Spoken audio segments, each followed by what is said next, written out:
गं गणपतये नमः। वक्रतुण्ड महाकाय सूर्यकोटिसमप्रभ निर्विघ्नं कुरु मे देव सर्वकार्येषु सर्वदा। ॐ श्रीं ह्रीं क्लीं महालक्ष्म्यै नमः। ॐ सर्वबाधा विनिर्मुक्तो धनधान्यसुतान्वितः मनुष्यो मत्प्रसादेन भविष्यति न संशयः। ॐ नमो भगवते वासुदेवाय नमः।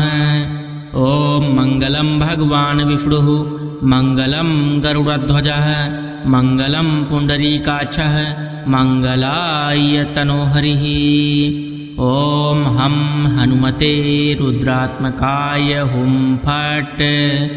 ॐ अतुलितबलधामं हेमशैलाभदेहं धनुजवने कृपानुं ज्ञानिनामग्रगण्यं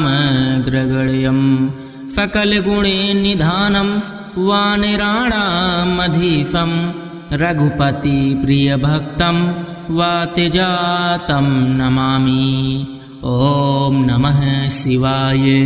कर्पूरगौरं करुणावतारं संसारसारं भुजगेन्द्रहारं सदा वसन्तं हृदयारविन्दे भवं भवानी सहितं नमामि।